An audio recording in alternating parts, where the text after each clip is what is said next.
So Tanya Brown is finished being hushed by Diddy, since she just uncovered him for killing his craftsman's vocations and sucking the life and energy out of them individual that needs the energy of people. You realize things are going to get chaotic for Diddy on the grounds that Tanya's admissions have the web pulling in shock, and fans are presently coming for Diddy.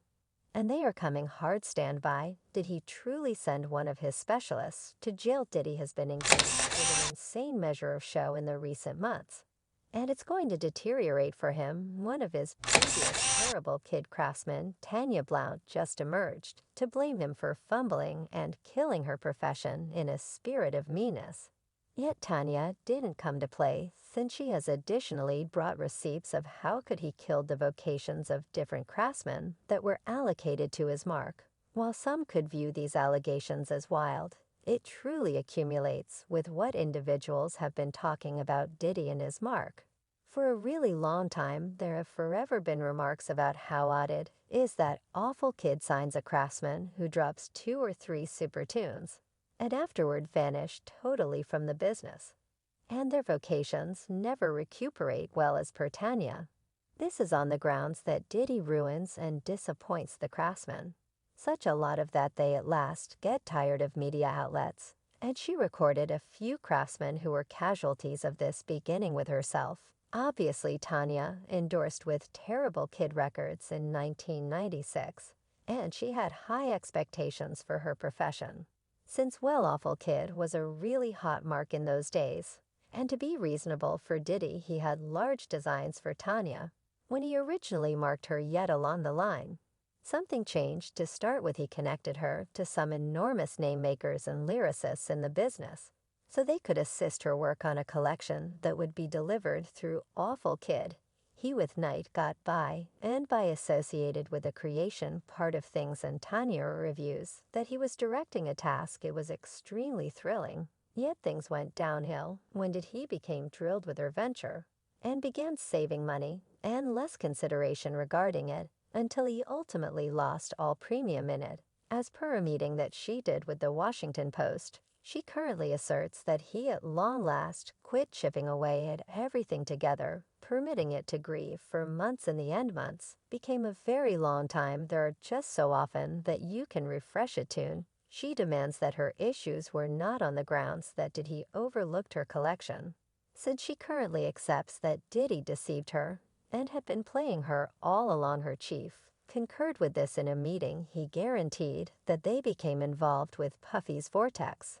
It deteriorates on the grounds that the melody she was recording for the collection were not the kind of melodies that she needed to do. She felt like Diddy was placing her into a container when all she needed to do was investigate various sounds. In a meeting with Elysian magazine, she said, "We had quite recently recorded around 50 to 60 melodies at Arista Records with Scene Brushes.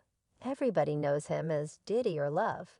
Now I went to the studio and telling my director I would rather not do this. I need an alternate style of music and inheritance. For what reason might we at any point mix this large number of styles of music that I grew up standing by listening to? For what reason do I need to do this? To make it, I need to record something else entirely." So Diddy constrained her to record 50 to 60 melodies that she truly could have done without, just to drop her and scrap her collection in any case. Yet it deteriorates on the grounds that she guarantees that she had gotten so baffled with the collection I'm being disregarded that she attempted to end her own life.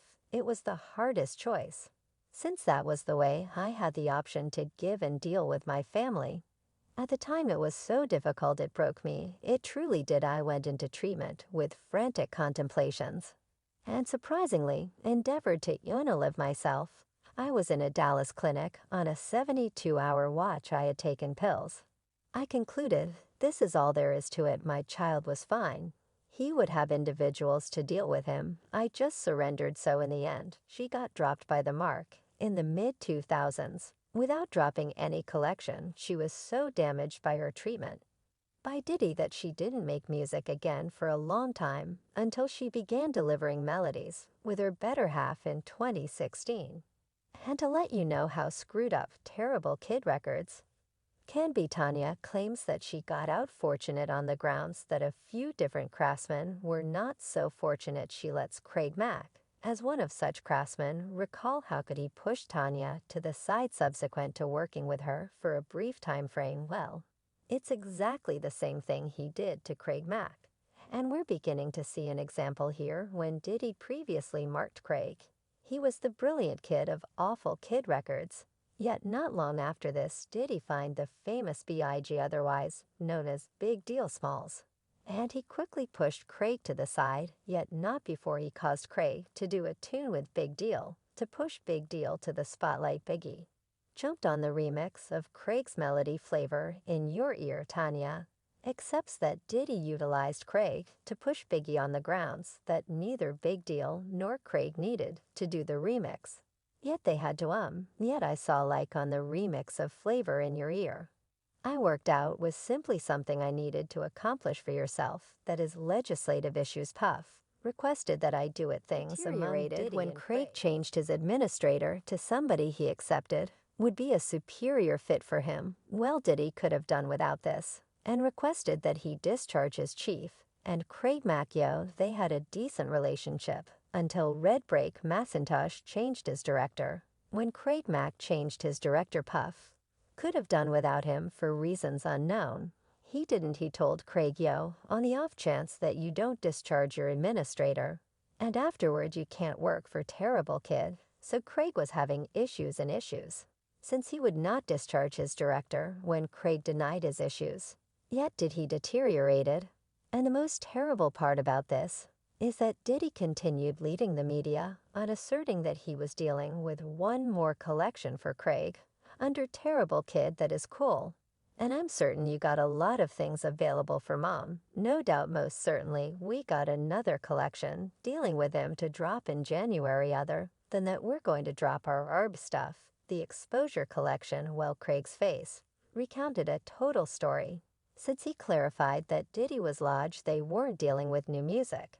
And as per Tanya, the main explanation Diddy said that was to do right by himself in the media. Did he in the end removed Craig from the name, yet Craig kept on making music as a free craftsman. Presently certain individuals accept that Diddy could have gotten Craig boycotted in the business due to the issues they had now.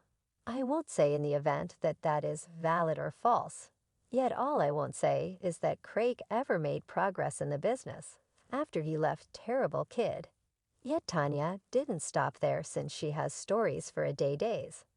And this time she chose to talk on Diddy's previous craftsman Sparkle. Tanya accepts that Sparkle got treated the most exceedingly awful on the grounds that Diddy in a real sense sent him to prison in December 1999. Diddy took Sparkle and his dainty sweetheart Jennifer Lopez to a New York club with him, yet things turned out badly when he engaged in a quarrel with one more supporter at the club. The contention got warmed and was going to get physical when seen took out a firearm and discharged shots out of sight.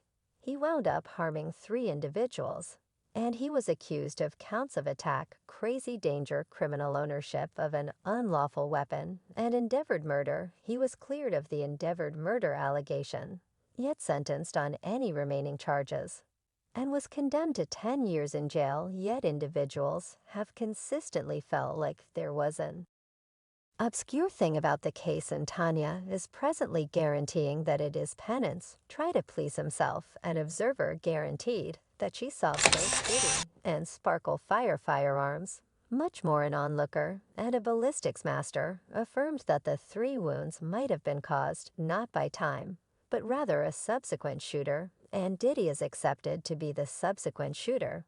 Yet he was never charged. He just had to deal with penalties of having a weapon that was found in his vehicle.